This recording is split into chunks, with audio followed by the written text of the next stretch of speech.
హల్లెలూయా. దేవనామ స్తోత్రాలు మీ అందరికీ నా వందనాలు. దేవుడు ఉచితమైన కృపను బట్టి ఈ దినం కూడా మనందరినీ సజలుగా ఉంచి ఆయన సన్నిధిలో నిలబెట్టిన దేవనామ స్తోత్రాలు చెల్లిద్దాం. హల్లెలూయా. యెషయా గ్రంథము 43వ అధ్యాయము మొదటి వచనాన్ని ధ్యానం చేద్దాం. అయితే యాకోబు, నిన్ను సృజించిన వాడగు యెహోవా, ఇజ్రాయేలు నిన్ను నిర్మించినవాడు ఇలాగు సెలవిచ్చుచున్నాడు, నేను నిన్ను విమోచించి ఉన్నాను, భయపడకుము, పేరు పెట్టి నిన్ను పిలిచి ఉన్నాను, నీవు నా సొత్తువు, నీవు జనములలో బడి దాటునప్పుడు నేను నీకు తోడయ్యుందును. ప్రార్థన చేసుకుందాం. స్తోత్రము తండ్రి, రక్షక, కృపగల దేవా యేసయ్య, నువ్వు ప్రేమించి ఆశీర్వదించి ఇవో మాకు ఇచ్చిన ఈ క్రీస్తు రాకడ రక్షణతోని ప్రార్థన మందిరాన్ని బట్టి నీ స్తుతులు స్తోత్రాలు చెల్లిస్తున్నాం.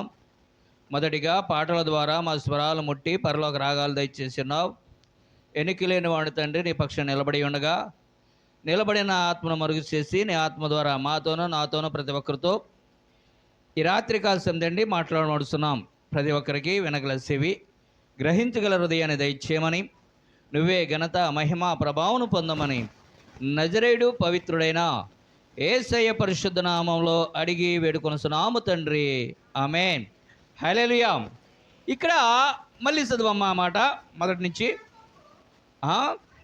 అయితే యాకోబు, నిన్ను సృజించిన వాడగు యెహోవా, ఇజ్రాయేలు నిన్ను నిర్మించినవాడు ఇలాగూ సెలవిస్తున్నాడు, నేను నిన్ను విమోచించి ఉన్నాను, భయపడకుము, పేరు పెట్టి నిన్ను పిలిచి ఉన్నాను, నీవు నా సొత్తు, నీవు జలములలో పడి దాటినప్పుడు నేను నీకు తోడయ్యుందును, నదులలో పడి వెళ్ళినప్పుడు అవి నీ మీద పొర్లి పారవు, నీవు అగ్ని మధ్యను నడుచున్నప్పుడు కాలిపోవు, జ్వాలలు నిన్ను కాల్చవు, యెహోవానగు నేను నీ దేవుడను, ఇజ్రాయేలు పరిశుద్ధుడైన నేనే నిన్ను రక్షించువాడను, క్రమముగా ఐగుప్తును ఇచ్చి ఉన్నాను. హల్లెలూయా. ఇక్కడ మనం చాలా జాగ్రత్తగా పరిశీలన చేయాలి. ఈ పరిశుద్ధ గ్రంథము మొత్తము కూడా ఇజ్రాయేల్ అంటే యాకోబు మీద చాలా చక్కగా దేవుడు ఆశీర్వదించాడు యాకోబుని. ఈ యాకోబు సంతతే ఇజ్రాయేల్. పోయిన వారం మనం ధ్యానం చేశాం.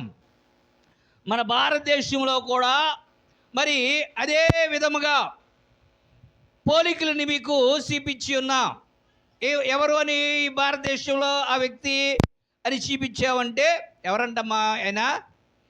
ఎవరో శివుడు చరిత్ర మనం చూపించాం. సేమ్ కూడా అలాగే ఇద్దరు చరిత్రలు కూడా ఉన్నారు.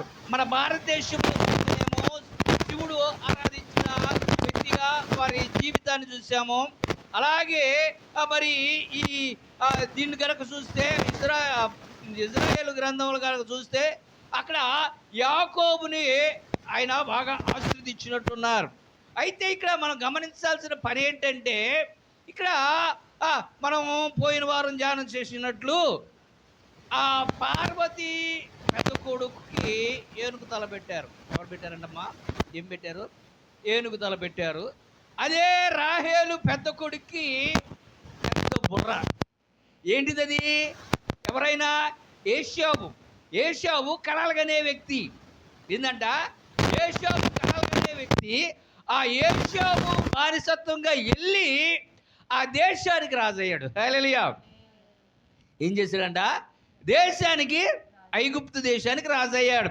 అందుకనే యాకోబుతో ఆయన అంటున్న మాట ఇదే, ఐగుప్తు కూడా నీ స్వాధీనంలో ఉంచా అని చెబుతూ ఉన్నాడు. అయితే అక్కడ ఏషావు ఎవరంట? మనిషి. ఆ మనిషి రాజ్యాన్ని ఏలాడు, తర్వాత ఆయన చనిపోయాడు. అదే వ్యక్తి చరిత్ర కనుక మనం భారతదేశంలో చూస్తే ఆయన ఎవరంట? పెద్ద కొడుకు వినాయకుడు. అంటే ఆయన తల ఎవరిదంట? మారిపోయింది. జంతువు తల వచ్చింది. అంటే మనిషి తలకి జంతువు తలకి తేడా ఉంటుందా? యాకోబు రాయిని పూజించాడు. అంటే యాకోబు మనం చూసిన దాంట్లో ఏంటంటే చరిత్ర ఎవరిదంటే శివుడిది అన్నాము. కానీ రాయి వేరు. ఆ రాయే ఎవరంట? దేవుడు. ఆ దేవుడు ఎవరంటే యేసు అని చెప్పాం. అందుకని ఈ మధ్యకాలంలో మనము ఒక వ్యక్తిని మనం కనుక చూసినట్లయితే, మన చరిత్ర మొత్తం కూడా చూసినట్లయితే ఇక్కడ మనకు కనబడుతున్న విషయం ఏంటంటే, అయితే ఇక్కడ మనం చూడాల్సిన విషయం, మనము ఈ మధ్య రాయని చెప్పాను కదా, ఈ కరుణాకర్ సుగుణ అనే వ్యక్తి ఏం చేశాడంటే, యేసు ప్రభుని ఏదో తప్పు పట్టి ఏదో సంపాదించాలని చెప్పేసి ఆయన యేసు ప్రభు మీద చాలా చక్కగా ఏమని చేశాడంటే రెవల్యూషన్ చేశాడు.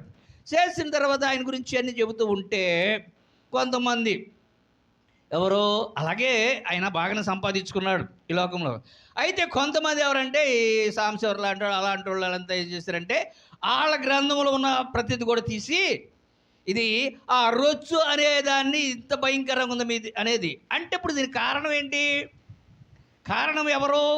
ఆ చరిత్రలో ఒకప్పుడు ఎవరి దగ్గర ఉండేవి? ఒక బ్రాహ్మణుడి దగ్గరే ఉండేవి, ఇంకెవరి దగ్గర ఉండేది కాదు. వాళ్ళు ఏది చెబితే అది చేసేవారు. అలాంటి గ్రంథాలని అందుకనే చూడండి, రాజులు గారు చూసిన ఇప్పుడు అశ్వమేధం అనేది రాత్రి భార్యలను కానీ వీళ్ళకి చాలా మొత్తం కూడా అవి ఎప్పుడు కూడా బయటికి రాలా.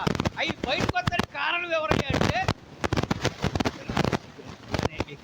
ఆయన దేవుడి మీద యేసు ప్రభు మీద కనుక రెవల్యూషన్ చేయకపోయినట్టయితే అవి బయటకు వచ్చింది కాదు. అయితే అక్కడ మనం గమనించాల్సిన విషయం ఏంటంటే, ఇప్పుడు ఈ కానీ వీళ్ళు కానీ ఆయన భార్య ఏంటంటే శివసేన ఉన్నాడు. కానీ ఆయన ప్రకటించేది ఎవరంట? శ్రీరామ. అంటే వారికి ఏం తెలీదు? చరిత్ర తెలియదు. చరిత్ర తెలిసిన వారికి ఎవరు కూడా దాన్ని అన్నారు. ఎందుకని? శివుడికి విష్ణువుకి భక్తులకి పడదు. ఈ శివుడేమో రాక్షసుల పక్షాన్ని ఉంటాడు. ఎక్కడ ఉంటారంట? రాక్షసులకు కనుక ఏదన్నా ఆపద వచ్చినప్పుడు ఎమ్మటే వెళ్ళి శివుడి దగ్గరికి వెళ్తే శివుడు వారిని ఆదుకుంటాడు. దేవతలకి ఎవరికైనా కూడా ఏదైనా ఆపద వస్తే ఎవరు అనుకుంటా? విష్ణుడు. మరి వీళ్ళిద్దరు ఎప్పుడు కలిశారు? భవిష్యత్ గ్రంథంలో చూస్తే ఈ చరిత్ర మన కనుక చూస్తూ ఉంటే నాకు ఎవరు గుర్తుకొస్తారో తెలుసా? ఎవరు గుర్తుకొస్తారో తెలుసా? ఏ రోజును పిలాతు గుర్తుకొస్తారు. ఏ రోజు పిలాతు ఇద్దరు బద్ద శత్రువుల వాళ్ళు. అలాంటిది వారు ఏం చేశారంటే యేసు ప్రభు ద్వారా వాళ్ళిద్దరు ఏకమయ్యారు. అలాగే ఈరోజు కూడా యేసు ప్రభుని బట్టబయలు చేస్తానికి వీళ్ళిద్దరు ఏకమైనట్టుగా కనపడు. ఎందుకంటే ప్రతి చరిత్ర కూడా పరిశుద్ధ గ్రంథంలో మనకు కనపడుతూ ఉంటుంది. ఎందుకు ఈ మాట చెబుతున్నామంటే భారతదేశంలో దేవుణ్ణి ఆరాధించేవాళ్ళు ఎక్కువ. అయితే ఎప్పుడు మారిపోయింది అనేది మీకు చాలాసార్లు చెప్పా. మీకు బ్రహ్మ చరిత్ర చూపించాను, అలాగే శివుడి చరిత్ర చూపించాను, అలాగే విష్ణు చరిత్ర కూడా చూపిస్తాం. అన్నీ కూడా పరిశుద్ధ గ్రంథంలో నుంచే తీసుకునొచ్చు. మనం గమనించాల్సింది విషయం ఏంటంటే, మనము అసలు నేను ఎవరిని పుట్టు క్రైస్తవుని ఎవరినంట పుట్టు క్రైస్తవు అంటే నేను అన్నిటిగా ఉండి వచ్చినవాడిని కాదు. అంటే నేను పుడతంలోనే నా తల్లిదండ్రులు అంతా కూడా క్రైస్తవు. నేను చిన్నప్పటి నుంచి ఎక్కడికి వెళ్ళినా కూడా క్రైస్తవుడనే చెబుతా. అంటే నాకు చిన్నప్పటి నుంచి కూడా నాకు అలవాటు ఏంటి? ఎదుటి వాడిని ప్రేమిస్తూనే తప్పితే దేశిస్తూ కానీ విమర్శిస్తూ కానీ నా తండ్రి నాకు నేర్పించలా. యేసుప్రభు అంతా సత్యాన్ని చెప్పు. ఒక వ్యక్తి ఇప్పుడు ఎవరిని పూజించమంటావు, ఎవరిని మొక్కమంటావు అంటే ఎవరిని మొక్కుతా? ఇప్పుడు నిన్న ఆ రాయి గురించి చెప్పినప్పుడు అయ్యా అసలు మేము ఎవరు మొక్కాలి అన్నారు. మొక్కాల్సింది పరిస్థితి నాది కాదు. నా పరిస్థితి, నా పని ఏంటి? దేవుడు చెప్పింది, వెళ్ళి సర్వ సృష్టికి వెళ్ళి సువార్తను ప్రకటించు. అది ప్రకటించినప్పుడు ఇది సత్యమని చెప్పు. చెప్పిన తర్వాత అది విన్న తర్వాత ఇది సత్యమా అసత్యమా, ఇది నమ్మొచ్చా నమ్మకూడదా అనే నిర్ణయం ఎవరిదంట? నాదా మీదా? అది విన్నవాడిది అంతే. ఆడలేదు ఇది కరెక్టే అనుకుంటే నమ్ముతాడు, ఇది కరెక్ట్ కాదంటే వదిలేస్తాడు. దాని గురించి ఇబ్బంది లేదు. అయితే ఇప్పుడు మనకు కావాల్సింది ఏంటంటే, మొట్టమొదటిసారిగా యేసు ప్రభు భూలోకంలో జన్మించాడు. ఇది మనం చాలా జాగ్రత్తగా పరిశీలించాలి. ఆయన యేసు ప్రభు పుట్టినప్పుడు ఒక విషయం జరిగిందంట. అది ఏంటి చూడండి, మత్తయి సువార్తలో 2వ అధ్యాయము, మత్తయి సువార్త 2వ అధ్యాయము 1వ వచనం. మత్తయి సువార్త 2వ అధ్యాయం 1వ వచనం. రాజైన హేరోదు దినములు యందు యూదయ దేశపు బెత్లెహేములో యేసు పుట్టిన పిమ్మట ఇదిగో తూర్పు దేశపు జ్ఞానులు యెరూషలేముకు వచ్చి, యూదుల రాజుగా పుట్టినవాడు ఎక్కడా? తూర్పు దిక్కున ఆయన నక్షత్రము చూసి ఆయనను పూజింపవచ్చితమని చెప్పిరే. హల్లెలూయా. ఇప్పుడు యేసు జననాన్ని ప్రకటిస్తుంది. యేసు జననాన్ని ప్రకటించింది ఎవరో? మొట్టమొదటిసారిగా నక్షత్రం. ఎవరంట? నక్షత్రము ఎక్కడ ఉందంట? తూర్పు దేశపు వారి దగ్గర. వాళ్ళు ఏ రోజు ఆయన సన్నిధికి వచ్చి, ఏ రోజు దగ్గరికి వచ్చి వాళ్ళు చెబుతున్న మాట ఏంటంటే, మేము తూర్పు దేశము ఆయన నక్షత్రాన్ని చూసాం. ఇప్పుడు తూర్పు దేశపు జ్ఞానులు వారు ఎవరంట? వాళ్ళు తూర్పు దేశపు జ్ఞానులు ఆ నక్షత్రాన్ని చూసి అక్కడికి వెళ్ళారంట. అసలు తూర్పు దేశంలో ఉన్న, తూర్పు దేశం అంటే ఏంటి? ఎక్కడ ఉంది అది? ఎక్కడి నుంచి? ఇజ్రాయెల్ దేశాన్ని చూస్తే మందే తూర్పు దేశం, బంగాళాఖాతం. ఇక్కడి నుంచే వెళ్ళారు వాళ్ళు, మన భారతదేశం నుంచే ఆ జ్ఞానులు వెళ్ళారు. వెళ్ళి అడుగుతున్నారు. అంటే ఇప్పుడు మన భారతదేశంలో ఉన్న జ్ఞానులకి యేసు ప్రభు గురించి ఎలా తెలుసు? ఇప్పుడు యేసు ప్రభు పుట్టినప్పుడు నక్షత్రం వస్తుంది అన్న సంగతి వీరికి ఎలా తెలుసు? అది ఇప్పుడు ఎక్కడుంది అది? అది ఇజ్రాయేలీలు పంచమ వేదాలు, అంటే వాళ్ళు పంచమ వేదాలు ఉంటాయి కదా వాళ్ళకి. ఏంటంటే ఆది కాండము, నిర్మాకాండము, లేవి కాండము, సంఖ్యాకాండం, ద్వితీయోపదేశకాండం. ఈ 5 ఖండాలు కనుక చూస్తే, ఈ సంఖ్యాకాండంలో చూడండి ఒక మాట, 24వ అధ్యాయము 17వ వచనం. సంఖ్యాకాండము 24వ అధ్యాయం 17వ వచనం. సంఖ్యాకాండము 24వ అధ్యాయం 17వ వచనం. ఆయనను చూస్తున్నాను గాని ప్రస్తుతము ఉన్నట్టు కాదు, ఆయనను చూస్తున్నాను గాని సమీపమున ఉన్నట్టు కాదు. నక్షత్రము యాకోబులో ఉదయించును, రాజదండము ఇజ్రాయెల్ దేశము ఉండి లేచును, అది మోయాబు ప్రాంతములు కొట్టును, కలహ వీరులందరినీ. హల్లెలూయా. ఇప్పుడు ఎవరు చెబుతున్నారు ఈ మాట? ఎవరు చెబుతున్నారు? బిలాము అనే వ్యక్తి చెబుతున్నాడు. ఎందుకు చెబుతున్నాడు? ఆయనకు డబ్బులు ఇచ్చి తీసుకొచ్చారు. 15వ వచనంలో చూడయా, 15వ వచనం చదువు. ఉపమాన రీతిగా ఇట్లా నేను బేయోరు కుమారుడైన బిలాముకు వచ్చిన దేవోక్తి, కన్నులు తెరిచిన వారికి వచ్చిన దేవోక్తి, దేవవాక్కులు వినిన వారి వార్త, మహోన్నతుని విద్య ఎరిగిన వాని వార్త. అతడు పరవశుడై, కన్నులు తెరిచిన వాడై, సర్వశక్తుని దర్శనం. హల్లెలూయా. ఏంటడా దర్శనాల్లో ఉన్నాడు. కన్నులు తెరవబడి, ఈ కన్నులు మూసి మనోనేత్రాలు తెరవబడ్డాయి. అప్పుడు చదువుతున్నాడు అనమాట ఇజ్రాయేల్. ఇప్పుడు నక్షత్రం వస్తుందన్న సంగతి ఎవరికి తెలుసు? ఏమ్మా ఇటు చూడండి మీరు. నక్షత్రం వస్తుందన్నప్పుడు ఎవరికి తెలుసు? ఇజ్రాయేల్కి తెలుసు. ఇజ్రాయేల్ ధర్మశాస్త్రంలో తెలుసు. 5 కాండాల్లో రాయబడింది, అది సంఖ్యాకాండంలో రాయబడింది. మరి ఇప్పుడు నక్షత్రం రాగానే, యేసుప్రభు పుట్టగానే ఎవరికి తెలియాలి? ఇజ్రాయేల్కి తెలియాలి. ఇప్పుడు ఎవరికి తెలిసింది అంటే యేసుప్రభు పుట్టక ముందే ధర్మశాస్త్రం మన భారతదేశానికి వచ్చేసిందా?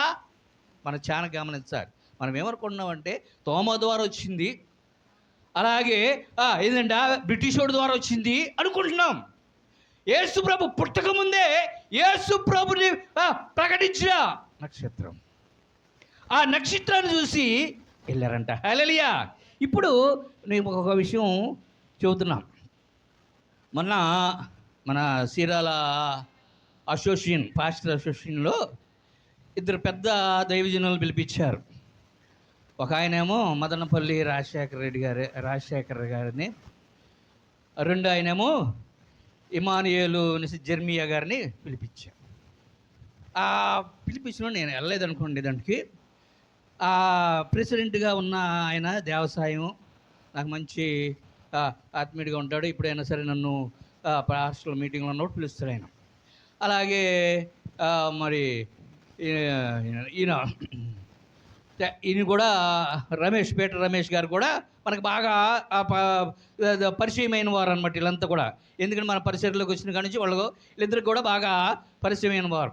వాళ్ళు ఏంటంటే దేవసాయం గారు పాట పాడుతూ నాకు ఆ వీడియో ఒకటి పెట్టి, అంటే ఆయన స్టేటస్లో కానీ ఇట్లా కానీ వస్తే ఇచ్చినప్పుడు ఆ బలిపీఠం మీద, ఇదే బలిపీఠం లాగా ఉంది, దాని మీద ఒక నక్షత్రం కనపడింది.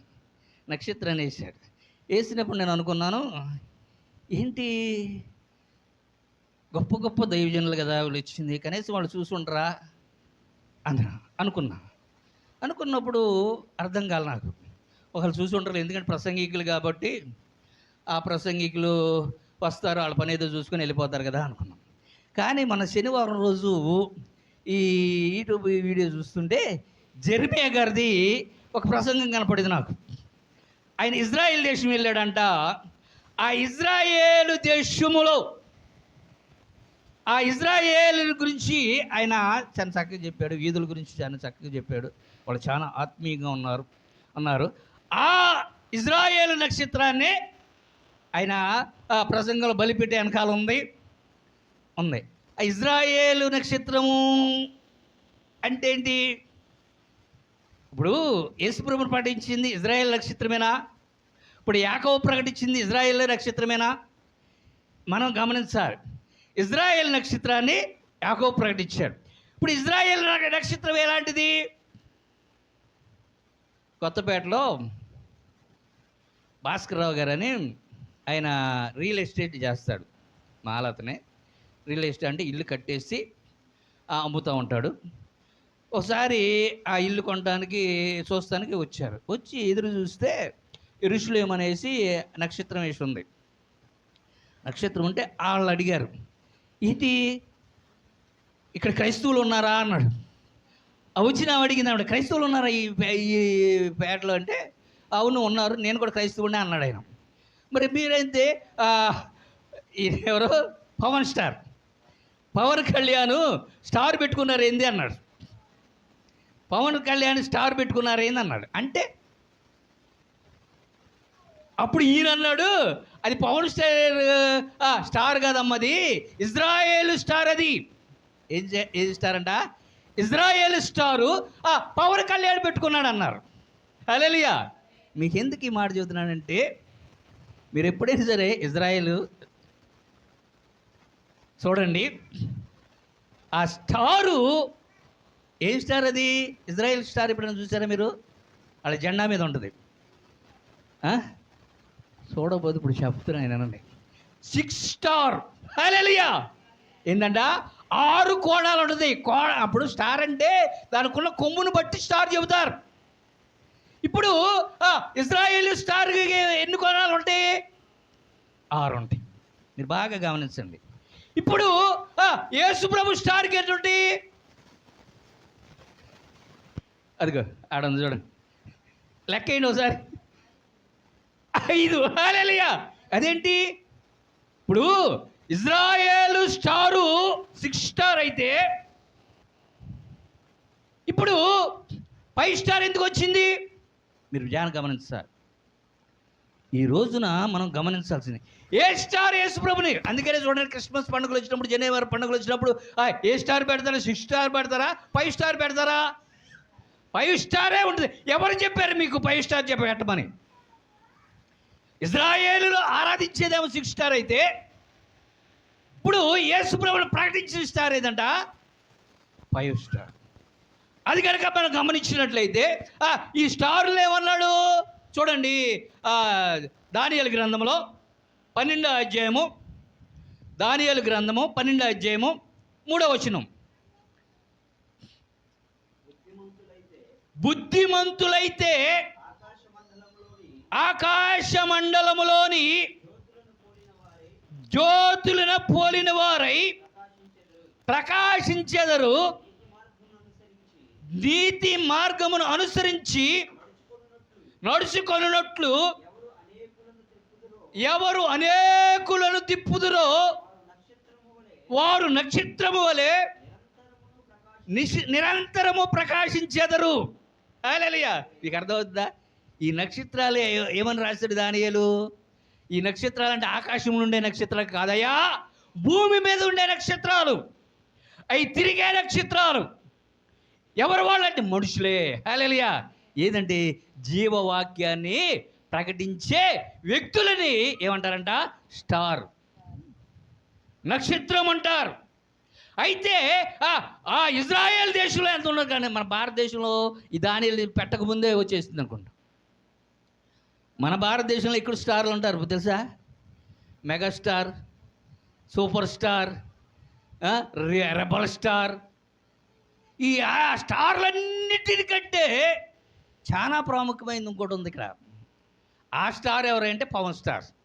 ఈ పవన్ స్టార్ని కనుక చూస్తే నిజంగా అంటే అంటే ఇజ్రాయెల్ దేశం దానియేలు ఎలా చెప్పక ముందే ఈ భారతదేశంలో స్టార్, మనుషులు స్టార్లు రా బాబు అని చెప్పేస్తాడు ఆల్రెడీ. మీరు చాలా గమనించాలి. ఆ పవన్ స్టార్ కూడా ఈ రోజున ఇజ్రాయెల్ స్టార్ని పెట్టుకున్నాడు, 6 స్టారే పెట్టుకున్నాడు. అంటే 6 స్టార్ అంటే ధర్మశాస్త్రము. హల్లెలూయా. నీకు అర్థమవుతుందా? 5 స్టార్ అంటే పునరుద్ధానం.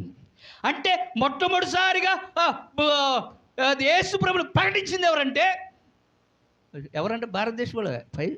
అందుకని చూడండి, పంచవేదాలు, పంచభూతాలు, ఆఖరికి బ్రహ్మ మొహం కూడా పంచముఖ బ్రహ్మ, అలాగే పంచగాయాలు. అసలు పంచముడు అనేది యేసు ప్రభు. హల్లెలూయా. 5 అనేది ఎక్కడ ఉందంట? యేసు ప్రభువును ప్రకటించిన దేశం. అంటే తూర్పు దేశం జ్ఞానులు. అంటే ఇప్పుడు జ్ఞానులు అంటే ఎవరు?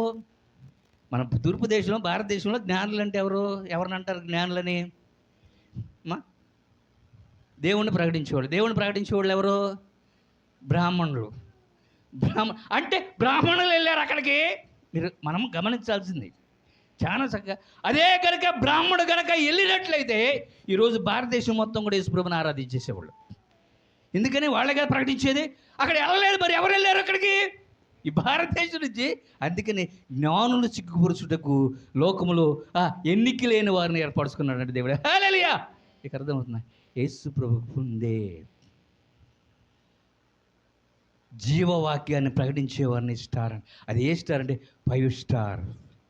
5 ముఖాలు, పంచేంద్రియాలు అంతా కూడా మన భారతదేశం. ఈ భారతదేశం నిజంగా తెలియదు కానీ వీళ్ళకి అసలు భారతదేశం హిందువులు నిజమైన దేవుడు ఎవరంటే యేసు ప్రభే. ఎందుకు? ఆయన పుట్టకముందే ఆయన ప్రకటించారు.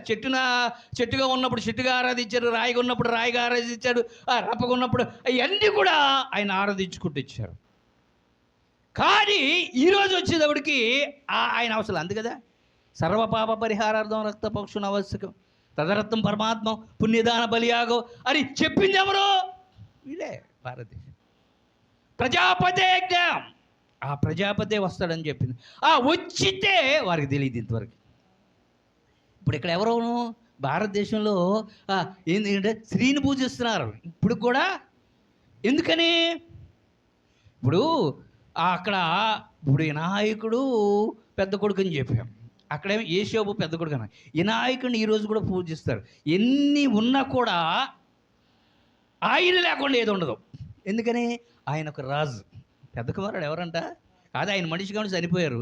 ఈయన జంతువు తలకాయ పెట్టారు కాబట్టి ఈయన ఇప్పుడు కూడా ఆయన్ని ఆరాధిస్తూ ఉన్నారు. ఈ మధ్య హిందువులు కూడా నాకు బాగా స్టేటస్లు పెడతారు, నేనంటే బాగానే ప్రేమగా ఉంటారు.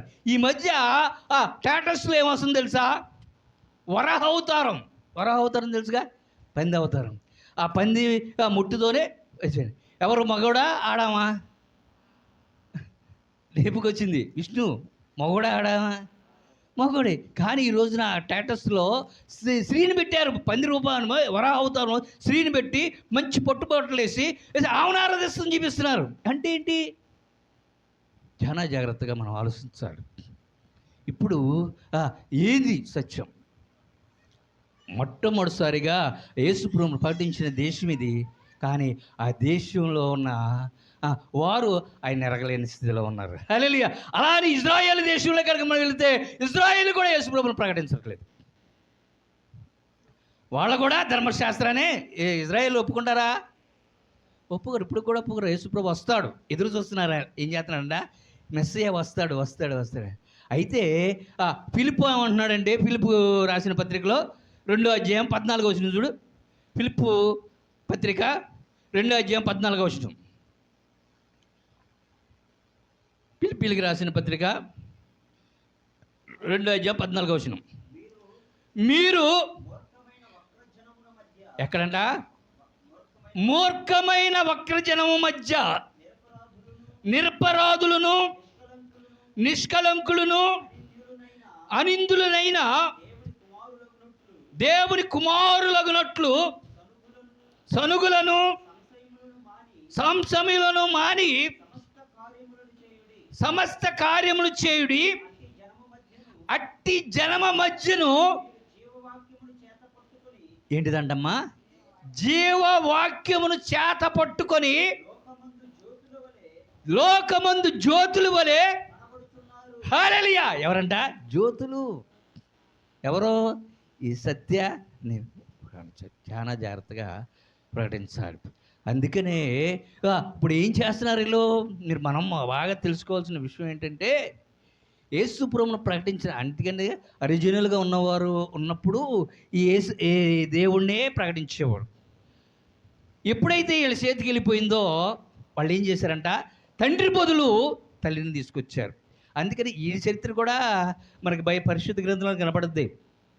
వాళ్ళు దేన్ని తీసుకున్నారు? దావీదు చరిత్రని, సొలొమోను చరిత్రను తీసుకొని స్త్రీలుగా కామంతో అలా వారు రాసుకున్నారు. అంటే కొంత ఇంకా కొద్దిగా కల్పించి.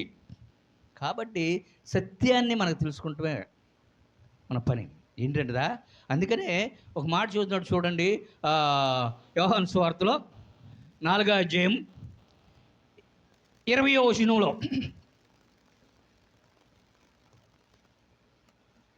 యోహాను సువార్త 4వ అధ్యాయం 20వ వచనం. మా పితరులు ఈ పర్వతమందు ఆరాధించిరి గాని ఆరాధించవలసిన స్థలము యెరూషలేములో ఉన్నదని మీరు చెప్పుదురని ఆయనతో అనగా, యేసు ఆమెతో ఇట్లనెను, అమ్మా, ఒక కాలము వచ్చుతున్నది, ఆ కాలముందు ఈ పర్వతము మీదనైనను యెరూషలేములోనైనను హల్లెలూయా ఇందట తండ్రిని. ఎందుకని? ఇప్పుడు అక్కడికి వెళ్ళాడంట ఈయన జెరమీయా గారు. వెళ్తే అక్కడ మందిరాలు లేదు.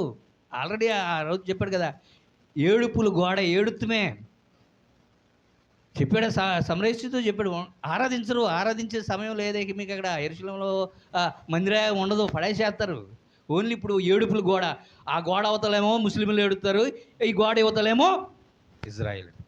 వారు మందిరము కడితే రాకడొచ్చారు. అందుకనే చదువు, ఈ మాట నమ్ముము, మీరు మీకు తెలియని దానిని ఆరాధించువారు మేము మాకు తెలిసిన దానిని హల్లెలూయా. ఏంటంటే అప్పుడు ఈ రోజున తెలియని వారుగా ఉన్నారు. ఇప్పుడు తెలిసి ఆరాధిస్తున్నారా, తెలియక ఆరాధిస్తున్నారా? తెలియకే. భారతదేశ దేవుణ్ణి వారికి తెలియదు, అందుకని ఆరాధిస్తున్నారు. నిజంగా కనుక వారికి తెలిస్తే ఆ సర్వశక్తుడైన దేవుణ్ణే, అందుకని ఆయన చెబుతాడు, మీకు తెలియని దాన్ని ఆరాధిస్తున్నారు. మాకు తెలుసు. ఎవరికి తెలుసు? క్రైస్తవుడికి తెలుసు, కానీ వాళ్ళు చెప్పట్లేదు. వాళ్ళు కూడా విమర్శిస్తారు. ఏమన్నారు ఈ రోజున? ఎలా ఉన్నారంటే వీళ్ళ పరిస్థితి. ఎందుకని? ధర్మశాస్త్రాన్ని పట్టుకుంటున్నారు, ధర్మశాస్త్రాన్నే చేస్తున్నారు. పునరుద్ధానం దగ్గరికి ఇంకా రావట్లేదు. విమర్శలు, ధర్మశాస్త్రము, దశమ అన్నీ కూడా యెహోవా అంటే పెద్ద పెద్ద వారందరూ కూడా ఈ రోజున ఎలా ఉన్నారంటే తెలియని దాన్ని ఆరాధించేవాళ్ళు ఉన్నారు. మేము తెలిసిన దాన్ని ఆరాధిస్తున్నాము. రక్షణ హల్లెలూయా. ఎక్కడి నుంచి అంటమ్మా? యూదుల్లో నుంచే. అంటే ఎక్కడ చేసినా యూదులే ధర్మశాస్త్రమే ఈ రోజున ఆర్యుల ధర్మశాస్త్రం. హల్లెలూయా. ఏంటంటే మీకు అర్థమవుతుందా? యూదుల ధర్మశాస్త్రమే ధర్మశాస్త్రము, కాకపోతే దాన్ని మార్చగలిగారు. నేను అందుకని అప్పటి నుంచి కూడా వీడియోలో కనుక మాకు చూస్తే ఏ విమర్శలు ఎక్కడ ఉండవు. మీరు ఏందనుకుంటున్నారు? ఏంటంటే వివరణ అంతే. ఇప్పుడు ఎవరిని మొక్కాలనేది మీరు నిర్ణయించుకోవాలి. ఇది సత్యము. యేసుప్రభు అన్నాడు, సత్య సంబంధి అయిన ప్రతి వాడు నా మాట వినును, సత్యమును ప్రకటిస్తానికి నేను పుట్టాను అంటున్నాడు. ఎవరంట? ఆ సత్యం అనేది ఎలా ఉందంటే, అదిగా నేను చెబుతున్నా, మొట్టమొదటిసారిగా యేసు ప్రభును ప్రకటించిన నక్షత్రము ఎక్కడదమ్మా? ఏ దేశంలో చూడండి పంచము ఉండదు. ప్రతిదీ కూడా పంచవేదాలు, పంచముఖాలు, పంచవేదాలు, ఆఖరికి పాండవులు కూడా 5 వీళ్ళకి చాలా ప్రాముఖ్యం. అలాగే యేసు ప్రభు కూడా పంచముడు అన్నారు. హల్లెలూయా. ఏమన్నారట ఆయనే? పంచం అంటే ధర్మశాస్త్రం మొత్తం కూడా పంచవేదాలతో దేవుడిని ఆరాధించింది. కాబట్టి ఆ సత్యాన్ని మనం తెలుసుకోవాలి. అంతేగాని విమర్శిస్తాం కాదు, కానీ ఇది వివరణ. కాబట్టి భారతదేశం వారు కూడా దేవుని మొట్టమొదటిసారిగా ప్రకటించారు, కానీ వారు ఈరోజు ఆ సత్యాన్ని తెలుసుకోలేకున్నారు. ఆ సత్యాన్ని ప్రతి ఒక్కరూ ఎరగాలని ఈ మాటలో దేవుడు దీవించి ఆశీర్వదించునుగాక. హల్లెలూయా.